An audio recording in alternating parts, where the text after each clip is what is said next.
Hello, and thank you for joining me. Today we're returning to Fallout 76, where we're going to spend another 1000 scrip with the Purveyor on 3-star ranged legendary weapons, and as always, I'll take a few moments to talk about each one, about what makes each one good, bad, or indifferent. And one thing I did want to mention, it was brought up in the comments section on one of my previous script videos, the purchasing weapons from the Purveyor the way I do with the 3-star ranged legendary option is definitely not the most efficient way to get the legendary items that you want. It's much more efficient to buy legendary cores and use legendary modules and use the legendary crafting system to control exactly which item you're putting the legendary effects on, so that if you get the legendary effects that you want, then they will be on the weapon that you want. So I just kind of want to point that out. So I do it because it's content for my channel here, and it gives me a chance to talk about weapons and sometimes effects that I might not otherwise get a chance to talk about, but definitely it's not the most efficient way to do things. So anyway, I'm going to go ahead and get started here, and let's see what we get. And here we've got a Zealot single action revolver with 25% faster fire rate and +1 agility. So the Zealot's effect is probably middling as far as the Slayer's effects go. You don't really need a whole lot of extra damage to take down Scorched because they're pretty squishy to begin with, but it does work on Scorch Beasts and the Scorch Beast Queens, so you can get some benefit from it out of that. But overall, the single action revolver is probably not the kind of weapon that you're going to want to be using on the Scorch Beast or Scorch Beast Queen unless you're a role-playing cowboy build or something like that, in which case it might be exactly what you're trying to use. But yeah, so the Zealot's effect on this weapon, probably not ideal, and probably not the kind of weapon you're going to keep around specifically for those kinds of fights. The 25% faster fire rate is a very good effect, but it doesn't do a whole lot on weapons that only function in semi-automatic mode, which includes the single action revolver. So it doesn't really do a whole lot on this weapon, unfortunately.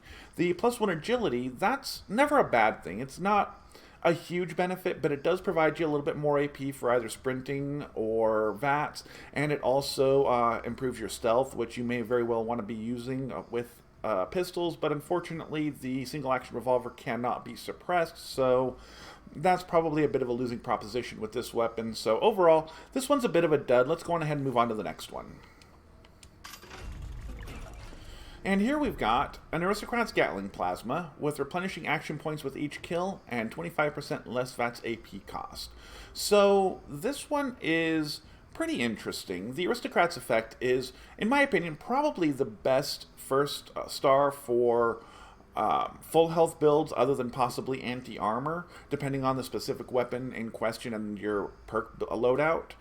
But overall, it's just very good. It's very easy to keep 32,000 caps or more on your person once you've gotten to the late game and purchased most of the things from the vendors that you really care about purchasing. So it's a very good effect. It's plus 50% damage when you have 32,000 caps on your character or more. The replenishing action points with each kill, this is interesting on this weapon, especially when paired with the 3rd star, 25% less VATS AP cost. Those two effects actually might pair to make this weapon somewhat VATS usable. Now, it's definitely never going to be an amazing VATS weapon because its fire rate is high enough that, and its base AP cost is high enough that you're going to chew through your AP bar pretty quickly, even with the 25% less VATS AP cost, but getting a VATS boost every time you kill something is actually going to be beneficial and may actually allow you to use this somewhat in VATS. I might actually play around with this a bit just to see how effective it is. My theory is that you're still going to have to, in most cases, spend a lot of time either hip firing or aiming down the sights with this weapon, but I could be wrong, so it's probably worth testing out. Overall, though, I would probably still consider this one pretty middling because it's got a solid 1st star, good 2nd and 3rd stars, but not really good for this weapon. So let's go on ahead and move on to the next one. And here we've got a Hunter's Railway Rifle with 25% faster fire rate and your VATS critical meter filling 15% faster. So the Hunter's effect is probably one of, if not the least useful of the Slayer's effects, just because there's not a lot of times in the game when you're going to be going out actively hunting animals. Sure, it does work on Scorch Beasts, so you can get some benefit from it for that, but really, aside from maybe the occasional scoreboard challenge where you need to kill a Deathclaw or something like that, it's just not something you're going to be doing a whole lot of intentionally. Yeah, you'll kill the random animal that you run across that's attacking you, but you're not really going out and seeking them typically. And even when you are, you're typically going to be able to put them down easily enough with whatever weapon you're using, so it's not really worth keeping a specific hunter's weapon around for that, in my opinion, and definitely not one as heavy as a railway rifle once you get it modded out. The 25% faster fire rate, I'm kind of torn on this weapon as far as that effect. If this was a quad railway rifle, that would be a very good effect. The drawback is to that effect is that the maximum capacity on this weapon is 10 unless you have the quad effect on it, or, you know, an old double version or something, but that means that with only 10 rounds and a 25% faster fire rate, you are just going to burn through those rounds very, very quickly and leave you having to reload all the time, assuming you're using it in an automatic manner, you know, with the automatic piston. If you're using it semi-automatic, then it's really not doing a whole lot for you for the same reason it didn't do a whole lot for you on the single-action revolver. It's just a semi-automatic weapon that's more or less already firing as fast as you can pull the trigger. You may get some benefit on weapons that have a little bit of a delay in how quickly they fire, but overall it's not going to be that much of a benefit for a semi-automatic weapon. And then the Advanced Critical Meter filling 15% faster, that's a solid effect, but it doesn't really make up for the other issues with this weapon. You know, getting some extra crit damage from that effect is definitely a good thing, but I think this one is still pretty mediocre at best, really on the poor side of mediocre. So let's go on ahead and see what else we get. And here we got an instigating short ultrasite laser pistol with bashing damage increased by 50% and +1 agility. So the instigating effect is not nearly as good as it used to be, because it is no longer double damage that you see on the weapon card, assuming that you've used any perks or chems or anything to increase your damage output. So that's unfortunate, but on the right weapons, namely high base damage weapons, it can still be very good because it does double the base damage of the weapon. Unfortunately, the base damage on an ultrasite laser pistol is not that good, and in fact it's actually less than the base damage on a non-ultrasite laser pistol. So overall, that's just not exciting on this weapon. The bashing damage increased by 50%. That is pretty much a dud effect on anything other than a minigun. On a minigun, it can be very good if you put a shredder mod on there. It can really mow through the enemies, but this is not a minigun, so trying to bash with it is gonna really not do a whole lot for you. If you put in all the perks, you may be able to get some sort of decent damage with your bashing, but I just don't foresee anybody really running around with a bash build unless it's a minigun shredder build. So the +1 agility, again, that's good. It's just not a whole lot of benefit. It does give you some more AP, some more stealth, things like that. But overall, I don't think it's enough to make this weapon good, so let's go on ahead and move on to the next one. And here we've got a 2-shot submachine gun with bullets exploding for area damage and your fast critical meter filling 15% faster. So this one is an interesting one because the 2-shot effect, while not normally one of my favorite first stars because it divides the damage up between 2 bullets and requires each one to penetrate the target's armor separately, which is a big drawback, but also it significantly decreases the accuracy of the weapon, which is also a big drawback. And those are big drawbacks for a 2-shot on pretty much any sort of 2-shot weapon, and I just don't like that. But when you pair it with the explosive effect, it's actually pretty good because, as I understand it, each bullet will give you the full explosive damage. So that makes them pair very well. I'm not sure exactly if that's what's going on. That's what I've heard from various sources. But what I can say is that 2-shot does pair very well with explosive. I've tested that myself, and it does. it does more damage than an equivalent weapon with a different first star would from the explosions. The VATS critical meter filling 15% faster.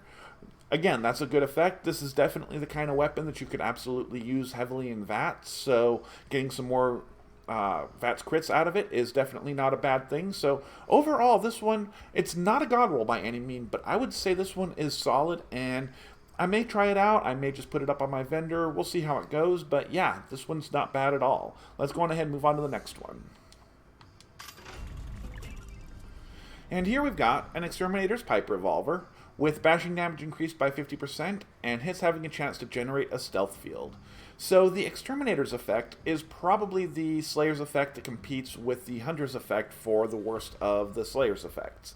The Exterminator's effect is probably worse just because it does not work on Scorch Beast or Scorch Beast Queen, so you don't have that utility for it. And there's just not that many times in the game when you're really going to be going out intentionally hunting Mirelurks and bugs. Sure, if you are still trying to grind rep out with Crater, then you may be going to try and take some Mirelurk Queen meat or something to Ohio River Adventures every day to get a little bit of extra rep, but once you're done with that, you're probably not going to be doing that, and even if you are still doing that, it's probably not worth keeping a weapon around specifically for that. So yeah, and then the second star, bashing damage, well, we talked about that earlier. This is not a minigun, so it's no better on this weapon than it was before. The hits having a chance to generate a stealth field is kind of an interesting effect. It could actually be potentially useful on this weapon because the pipe revolver, unlike all other revolvers in the game, can actually be suppressed, which means that it can be used in stealth, and that third star can make it easier potentially for you to stay in stealth while using it. Although if you've got a solid stealth build and you suppress it, you should not have a ton of difficulty staying in stealth, so you probably don't really need that third effect on it, but it's kind of interesting. But overall, this one's pretty much a dud. Let's go on ahead and move on to the next one. And here we've got a Furious Black Powder Rifle with bullets exploding for area damage and faster movement speed while aiming. So the Furious effect is kind of a joke on the Black Powder Rifle because basically you have to hit the same target either 9 or 10 times before you start seeing the full benefit of the Furious effect. It basically adds plus 5% damage for every shot on the same target beyond the first, up to a maximum of, I believe, 50%. It may be 45. I don't remember for sure which it is. But on a weapon that fires slow and then you have to reload after every shot like the Black Powder Rifle, the Furious effect is just a complete joke. It's basically no first star at all on this weapon. The bullets exploding for area damage, that's actually not bad on this weapon, just because with a weapon that fires slowly like this, that you have to reload after every shot, you really want to be getting those one-hit kills, and the extra damage you get from the exploding bullets, even on the same target, is going to help make that happen more often. So that's a good thing. The faster movement speed while aiming, that's really not doing a whole lot for most players. If you have the Speed Demon mutation, then it's really not doing anything at all for you. You're already moving as fast as you can be in all situations in the game, assuming nothing is experiencing some sort of a bug. If you're not using the Speed Demon mutation, then you will see some benefit while you're aiming and moving around the battlefield. I just don't think there's that many situations where many players are going to be, you know, holding the aim button while running around the battlefield. I think the typical strategy is aim, fire, release, aim, move, stop, aim, fire, and so on. So, you know, if you're the type of player who does run around aiming on the battlefield, please let me know. I'd love to hear about that, but I'm guessing there's probably not a lot of that going on. So, anyway, this one's not very good. Let's go on ahead and move on to the next one. And this one's actually pretty good. We've got a Vampire's 10mm pistol with bullets exploding for area damage and +1 agility. So the Vampire's effect is one of my favorite effects in the game because basically it just keeps you alive. Now, not every weapon handles the Vampire's effect equally. It really works best on weapons with a high fire rate because the amount of health that it gives you per shot is really very low. But excuse me. when you make the 10 millimeter pistol fully automatic, sorry about that, then it's actually very good with the vampire's effect already. The bullets exploding for area damage just makes the vampire's effect even better, because every time that the exploding damage hits something, it triggers the vampire's effect for you, which triggers more healing. This is a very, very good effect and combination of effects for keeping yourself alive, especially if you're a bloodied build and you're going into a situation where, you know, you're likely to die. I tend to run vampires' weapons on my bloodied builds in daily ops a lot, just because it helps them stay alive, and I like my characters to stay alive. So the +1 agility, again, it's not bad. I don't think anyone's really going to complain about getting an extra point of agility, but at the same time, it's definitely not the best 3rd star. It does give you a bit more AP. It does give you a little bit more stealth, which works because this weapon can definitely be suppressed, and it's actually one of the best both gunslinger and guerrilla weapons in the game. But overall, the first 2 effects are really what make this one. So this one is definitely a very good weapon, and will either end up on my vendor or on another character or something. So anyway, we got 2 more tries here. Let's see what else we get. This one's actually pretty good too. We got a Vampire's 50 cal machine gun with plus 25% damage while aiming and +1 perception. So the Vampire's effect is again great for keeping you alive. The high fire rate on the 50 cal machine gun means that you are definitely going to be benefiting from the Vampire's effect heavily, because as long as you can hit your targets, you're going to be hitting them with a lot of bullets, and every time you hit them, you're going to be getting some health back. So that's a good thing. Plus 25% damage while aiming is also very good on this weapon, because while the 50 cal is one of the weapons that you could probably use in VATS a little bit easier as far as the heavy weapons go, it's still not really geared for VATS usage. Most players are probably going to be either aiming down sights or hip firing this weapon, and I'm the type of player who, when I'm using a heavy gunner and a 50 cal machine gun, I tend to aim down the sights. So for me, that's plus 25% damage, so I'm not complaining about that one little bit. And then +1 perception. Unfortunately, on this weapon, it doesn't do a whole lot, because the primary benefit of the +1 perception is that it gives you more VATS accuracy, but if you're using VATS, you're not getting the benefit of the 2nd star, and really this isn't the best weapon for VATS. So overall, the 3rd star is not doing a lot, but the 1st and 2nd star are very good on this one. So very happy that I've gotten at least 2 good ones this time. Let's see if we can make it 3 in a row for our last one here. And no, we cannot. So here we've got a Medic's ultrasite gatling laser with plus 50% VATS hit chance, and your VATS critical meter filling 15% faster. So the Medic's effect is kind of like the Vampire's effect, except that it only works when you crit, and it provides healing not only for you, but also for your entire party, assuming that they're within a certain range of you. I don't know exactly what that range is, but you basically need to be playing together. You can't be spread across the map or anything like that. So, you know, it's going to be useful potentially in daily ops, big boss fights, or if you're just, you know, running around the map together, but it's not going to do a whole lot for you when you're soloing. Although it can heal yourself, just not your teammates. And the healing that you get from the Medic's effect is much more significant per trigger of it than the Vampire's. But it's also the kind of effect that if you really want to get the most out of it, you really need to be a crit build using a crit-focused weapon, or you know, like a rifle or a pistol or something like that, that's going to be using less VATS AP, where you can crit very frequently, which fortunately the 3rd star does help with that a lot. And in fact, even the 2nd star helps with that, because being able to hit your targets does help fill your crit meter faster. But at the same time, these effects, while they're synergized very, very well, this is really not the type of weapon that you want them on, unfortunately. So this one will probably end up back in the Murmur vendor. So anyway, we did get a couple of good ones this week, so you may see 1 or 2 of them in a weapon spotlight at some point. But anyway, I appreciate you all tuning in. Please be sure to like, subscribe, and comment if you enjoyed this content, and I'll talk to you next week.